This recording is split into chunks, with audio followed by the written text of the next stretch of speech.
it's not for lack of trying. Like, it's not like they are playing completely dog shit hockey. And that's the thing that's most frustrating is that like they clearly have the pieces. Now, I don't think by any means this is a Stanley Cup roster, but it is undoubtedly a playoff roster. Our friend Paul Bissonnette says, Happy birthday. Is it his birthday? Today is Paul Bissonnette's birthday. Happy birthday to the birthday boy. Biz says that Rasmus Dahlin met with Kevyn Adams and said, turn it around fast or I will want out. I will remind folks that Rasmus Dahlin is in year 1 of an 8 times $11 million deal and is the captain of the Buffalo Sabres. Now, this is uncharted territory for a Sabres captain to potentially want out. So we don't have too soon. We don't really know what this would look like. But Sean, how do you feel about the reporter of great repute, Paul Bissonnette of the Spittin' Up on Yourselves podcast, saying that Rasmus Dahlin could be next in the long line of good players to leave the Sabres? I mean, I can't say I'd blame him if it's true. I don't know, like, not because it's Biz or anything. I mean, I don't know if it's true, I guess, but it's his birthday, Sean. I would want to fucking win hockey games too, man. I would be so tired of this shit. Sabres fans are tired of it. They just can't do anything about it. They can't get traded. I'm surprised more athletes don't do this. More athletes that spend their entire careers losing. I don't know. Like, yeah, go fucking win. Go, like, push the issue. Make them actually give a shit. Make Terry Pegula give a shit. Maybe, like, or go win hockey games. I wouldn't want to spend my whole career as a loser. The big question that this sort of brings to me is, now, does Lindy Ruff survive year 1? Because if you have your captain, like, not inspired by what he's seen in terms of progress in year 1 of Lindy Ruff and year 1 of this contract extension, like, does that not signal to you there's got to be some sweeping changes? Yeah, my question was, what does turning it around fast look like? Making the playoffs next year? Yeah, but like, but the big thing here, big picture is, he's not liking what he sees. That's what, but so like making the playoffs next year would be dandy, but he needs to feel at the beginning of the season like this is a playoff-esque squad. Changing out Lindy might be the answer, but I don't think Lindy's the problem, as I've said before. Like, because I don't think Lindy is the reason he's at this point. Like, it's the fact that like Lindy is the next in a long line of like them not being able to figure it the fuck out. Like, from his perspective, I'm sure it feels like it doesn't matter what they do. It doesn't matter who the head coach is. They still can't win hockey games, and it feels bigger than any individual thing. Which, when that is the case, I feel like you got to go to the top. You got to look at ownership and management, and that's why I feel like he's having this meeting with Kevyn Adams, being like, "Look, man, you got to do your job, or I'm going to make it a lot harder to do your job, and I'm going to want out." And I agree with you, and like I think maybe not. It's not necessarily like a shot at Lindy. It's not necessarily like a lack of confidence with Lindy in particular. Maybe it's just more like a general shot across the bow for the Sabres to say, like, listen, if you value me and you value me being the future of this franchise, please be a little bit more aggressive, be a little bit more expeditious in your pursuit of competitiveness. But I also think that, like, if you're Rasmus Dahlin and you really like what Lindy brings to the table, you would have some semblance of confidence in the group and where it's headed and the team and where it's headed. And you probably wouldn't go to management and say, like, need big changes. But to my point, like, I feel like he's seen what this franchise has been through multiple head coaches. And so he's not blaming Lindy. He's like, something large scale, like, you are the common denominator here. You need to change something, Kevyn Adams. And like, I feel like something that doesn't get talked about enough outside of like Sabre circles is that like all the same assistant coaches from last year, all of Granato's assistants. And like that to a lot of people seems like a Kevyn Adams thing. Like, you are you're like the common denominator there. I just, even if Lindy has to, like, I'd be fine with Lindy getting fired because I don't think he was the answer to begin with, especially if you can get like a real head coach that's going to be on the market. Sean, put yourself on camera if you would. The all the assistant coaches being there, that doesn't say GM to me. That says ownership. That says cheapskates. But you can't. That means like we're already paying these guys.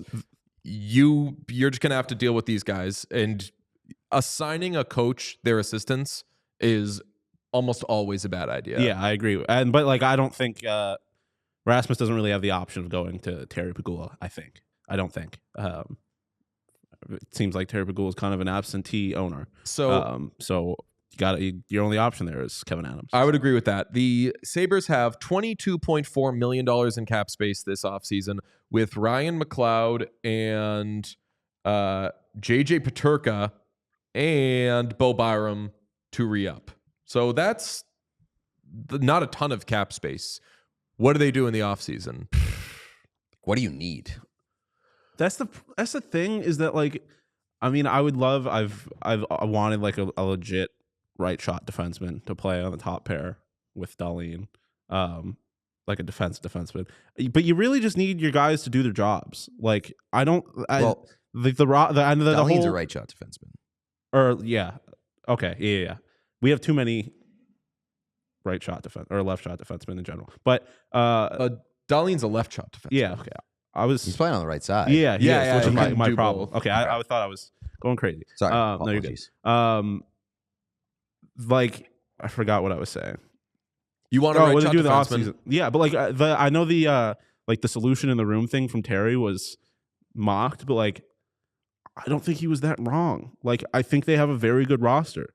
Like we were talking about with UPL, he can be very good at times. He's just inconsistent. They have a top pair. They have like an elite defenseman. They have an elite center. Like, they have good young players.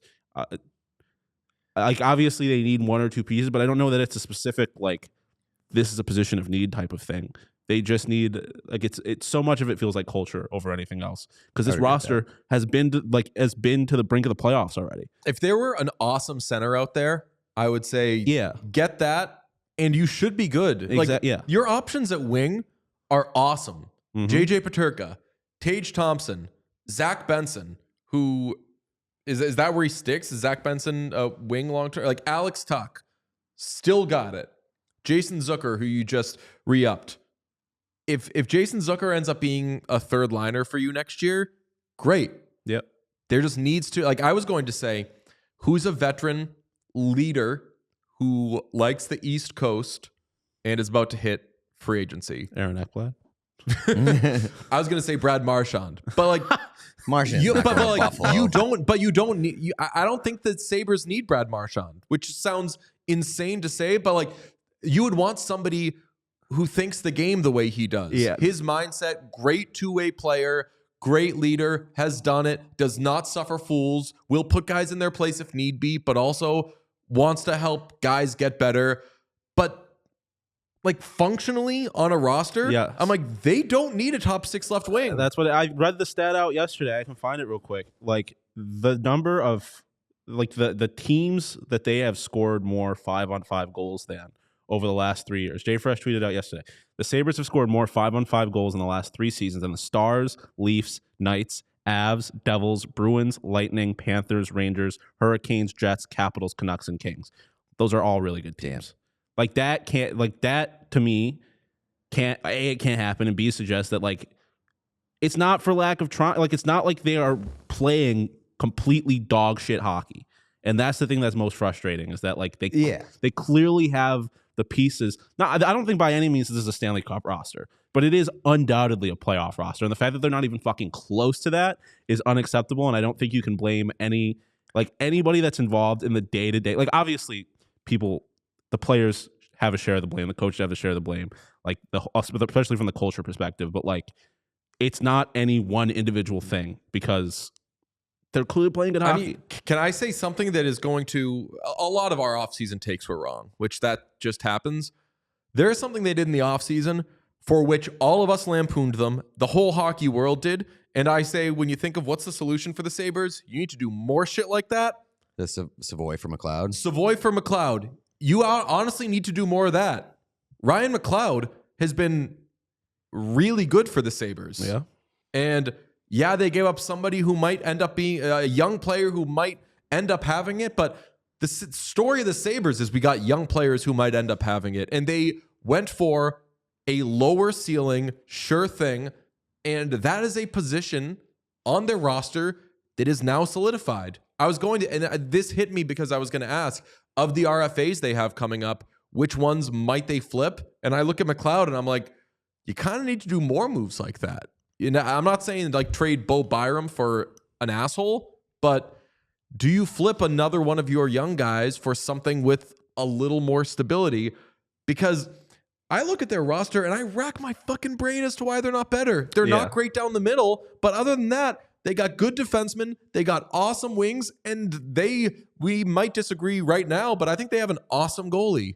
I mean, they might have two awesome goalies. Like this, and Eventually. Mike. All of these things are like microcosms of the problem. Like Devin Levi, tremendous, like the best goalie in the AHL, gets the NHL, terrible every time, and it's like they just can't find any consistency, and they just they just don't have a winning culture, and it's hard. I feel like for any of these players to show up and give it their all day in and day out when it doesn't feel like anyone from the top down really gives a shit. I'm going to give you a very heightened version of the hypothetical that I was hinting at before. Sabres are in line for the 4th overall pick. Maybe they move up, maybe they move down. Would you trade that pick for, if there is a good center out there, would you trade the 4th overall pick to say, all right, now our roster is a little more solidified? I mean, it really just depends on the player. It really Elias Pettersson. Yeah, no, I was going to say, because that's the thing. Like everyone, like Pettersson, I feel like is that I want nothing to do with that man.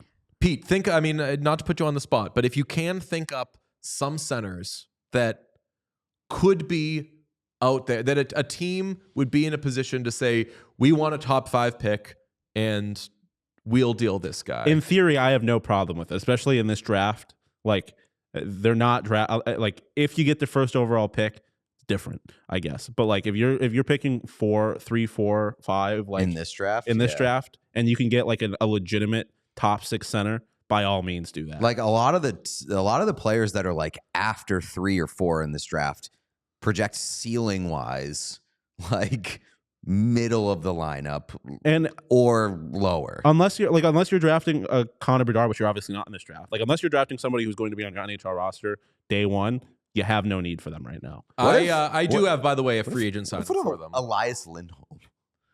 Like, you think the Bruins they would trade their 4th round pick? You're saying for not the 4th overall pick, the 4th round pick for Elias Lindholm?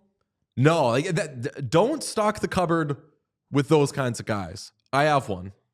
Another Florida Panther. Free agent. Center.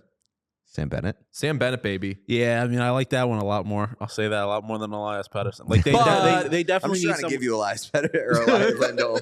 Yeah, they just Pete need someone been from winning listening. culture. He thinks we're talking about the Bruins.